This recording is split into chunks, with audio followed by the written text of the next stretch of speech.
So something I've been noticing when I'm working with a lot of my prospects and my clients recently is they're getting stuck in their business, at least in terms of growing their business. And it's not that they aren't good at it, they're amazing at what they're doing, but what happened to me personally and what I see happening to them is at a certain point, if we're in sales, we acquire a certain number of clientele, or our pipeline really starts to fill up.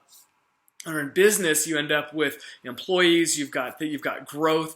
All these things start demanding more and more of your attention to kind of maintain them. And often what I hear when I'm talking to people that are stuck is I say, what has your day been like? What's an average day for you? And they say, Dave, I'm just putting out fires all day. Like my whole day is just spent dealing with all these problems. I got problem clientele, I got problems with employees, I got all sorts of problems coming up. And so what happens is their entire focus is on solving problems. And the feeling is that if I can just get a handle on these problems, then I'll have some space where I can actually grow my business. Problem is, you hit a certain point where that's not possible anymore. You've got enough that you can pay attention to outside of growth that it can take up all of your time all day long. So a shift that I help my clients make, a shift that I made myself, which was just enormous in terms of my growth, was to stop focusing on my problems, to literally just stop looking at those every day, and I don't work on solving my problems anymore. Instead, what I do is I focus entirely on what my opportunities are in front of me. What can I do? Who is that next person that I want to work with? How can I better serve the client that I already have to increase the scope of our work? What else is out there that I haven't taken advantage of yet that would let my business grow? That's my entire focus. And what's funny is, what my clients start to notice as well, is when we focus on the opportunities instead of the problems, you start to get money coming in, right? Revenue starts to increase, the business starts to grow.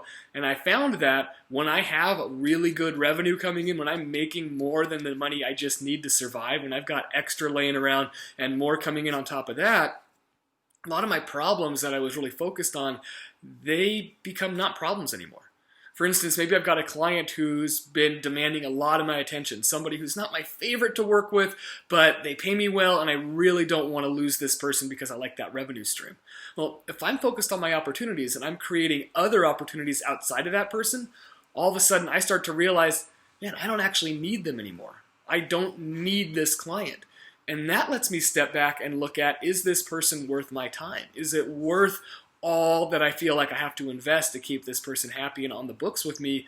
Or could I line up somebody else who's going to be lower maintenance, pay me more, and then I can just let this person go and have more free time to, again, create from there. So focus on those opportunities instead of the problems, and then watch as the problems start shrinking, some start going away, certain things you just don't have time to pay attention to anymore because you're so busy creating, and business actually starts moving forward again.